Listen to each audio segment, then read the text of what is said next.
safety glasses, face shields, earplugs, steel-toed shoes, gloves, hard hats, respirators.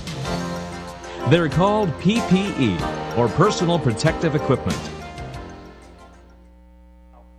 I'm the kind of guy that used to wear safety equipment, well, whenever I felt that there was a danger. Even at home, I'd wear safety equipment. If I was mowing the lawn, I actually wore hearing protection. I wore earplugs. When I was working on the car, I'd wear safety glasses, especially if I'm working underneath the car, so nothing fell in my eyes. On a job, of course, I'd wear safety glasses when I'm, using a circular saw, using a drill, hammer and drywall, anything like that. But as far as safety glasses, I only wore them when I felt I needed them. And I actually had an eye injury, and I had my safety glasses in my pocket when it happened. Does your workplace provide PPE? Of course it does. Are there signs posted to let you know what PPE is required and where? Yes. Does PPE prevent workplace injuries? Yes, it does. That's why it's called personal protective equipment. But it's also a choice. That's right, a choice. You must make the choice to wear the appropriate PPE when required. No one can make it for you. Make the right choice, and odds are you won't experience a work-related injury. But make the wrong choice, and sooner or later you'll pay the price. It's your call.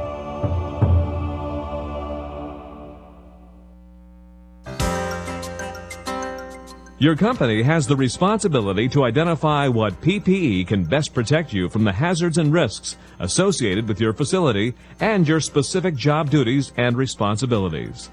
They look at the whole picture, the hazards of the environment where you work, the hazards of the processes that are taking place, mechanical hazards, biological hazards, or any other kind of hazard that might cause injury. That seems to be the hard part, but it's not. The hazards have been identified, the appropriate PPE has been purchased, and now it's up to you to wear it. That's the hard part for some people. It may seem simple enough.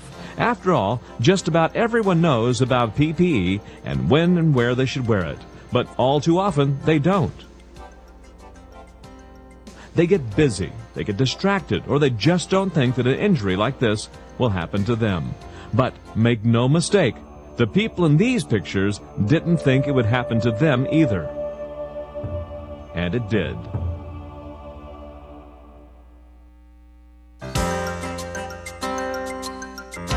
Let's look first at protection for your head. This usually means a hard hat.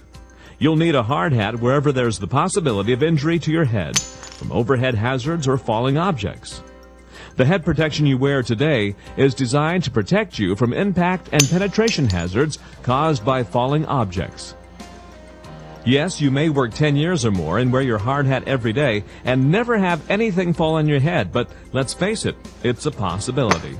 One solid blow to your head without the protection of a hard hat and you're probably history. Is it worth it? It's your call. We were unloading 2x2s.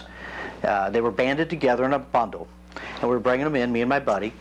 I was walking forward, he's walking backward in front of me, and I had my head down a little bit, kind of close to the edge, and when we were walking, my buddy ran into the door frame. And when he did, the load shifted, and the 2x2s came out, and the last one hit me right square in the eye. What it did was it actually small fracture here on the bone, but it actually tore the skin and it came up into my eye. My eye was hit square on, and had it been anything larger than a 2x2, I'm sure would have just gone through and took my eye out. As it was, it started bleeding right away. I fell backwards. I was holding on to my eye, and there was blood running down because of the laceration. And my buddy's telling me, yeah, let me see your eye, let me see your eye. And I did not want to open my eye. In fact, at that point, I thought I had lost it.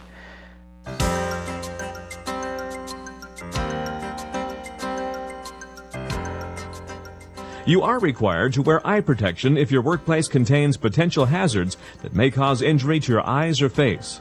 Protection ranges from basic safety glasses to goggles to full face shields.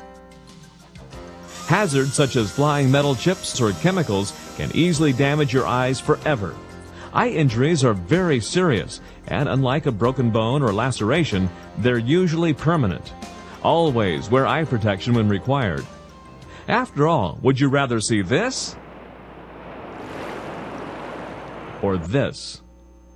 Because it's really up to you. You'll miss a lot that you now take for granted if you can't see. After the injury, for 2 years, I had large floaters in my eyes. I was unable to see good. In fact, it's been 4 years, and I still don't see as well out of that eye as I used to. And it's a little blurry, it's a little hard to read and stuff. So it's always going to be a problem. Know the hazards around you, and always wear the proper protection. If you're using a grinder, wear safety glasses and a face shield. Welding operations create light and radiation hazards that can severely damage your eyes. You need a welding helmet or welding shield to protect you from light that is too bright for your eyes to handle, even if you're just a bystander. When working with chemicals, at a minimum, wear protective goggles. In some instances, a face shield may be required. Check it out and make sure you know what you need and when you need it. Whatever the hazard, you must take the steps to protect yourself.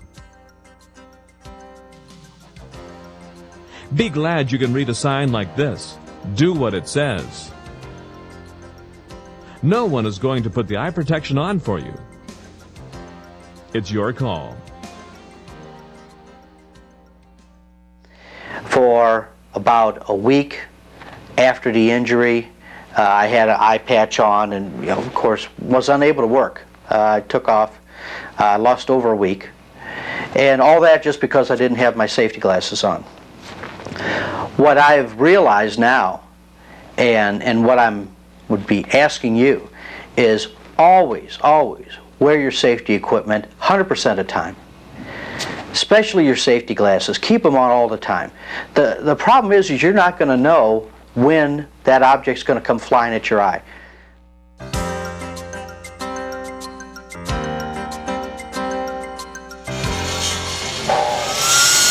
If noise in your work area reaches 85 decibels or above, hearing protection is required. This protection is available in two basic forms: earplugs and earmuffs. Putting on earmuffs is pretty simple. Pick them up and put them over your ears. Earplugs are a little more difficult. It may seem easy, but if earplugs are not inserted properly, they offer little or no hearing protection. If the plugs are the soft, disposable type, roll them into a ball. Reach behind your head and pull your ear gently up and back. With your other hand, insert the plug into the ear canal by gently pushing it opposite of the direction you are pulling your ear, down and toward the front of your head. If done properly, you'll achieve a proper fit and effective hearing protection. It takes practice. Would you rather hear this? I love you, Daddy. Or this? The hearing protection is provided and available, but will you wear it? It's your call. Your hands are a remarkable instrument capable of a vast array of intricate tasks. Without the use of your hands, you probably are out of a job. That's why it makes sense to protect them. Gloves can help prevent cuts, abrasions, burns, and skin contact with chemicals. Selecting the right glove for the right job is the most important thing to remember about protecting your hands. This glove is designed to be resistant to chemicals. It will protect your hands from chemical exposure. It makes a lousy welding glove. This metal mesh glove can prevent or at least reduce the severity of a puncture wound, but if you think it will protect you from chemicals, you're sorely mistaken. Do not assume that just any glove will do. If you're unsure about what gloves to wear or have any questions about PPE or other safety concerns, stop what you are doing and ask your supervisor. Do you want to know? Or do you want to guess? It's your call.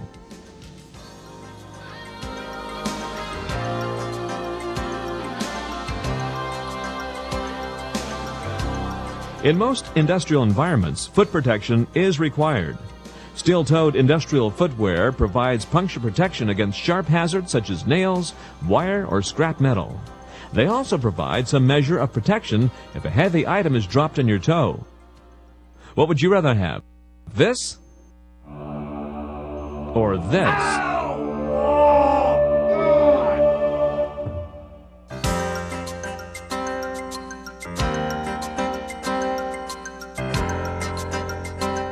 It is important that all PPE be kept clean and properly maintained. If your safety glasses are dirty or scratched, they could impair your vision. If your earplugs are old and worn out, they may not offer full protection. A worn-out sole on your steel-toed shoes could lead to a nasty puncture wound. Make sure all your PPE is cleaned and maintained on a regular basis. If you take care of it, it will take care of you. You should inspect each item of personal protective equipment before use every time. If you don't know if it's in good shape, how do you know if it will provide the required protection? You don't. Inspect your PPE. If your equipment is damaged, worn, or otherwise unfit, don't use it. Dispose of it properly and replace it. Don't wait. We certainly haven't covered every aspect of PPE use and conditions present in your workplace that may require additional equipment or special procedures. The important thing to remember is that the best PPE in the world does absolutely nothing if you don't wear it.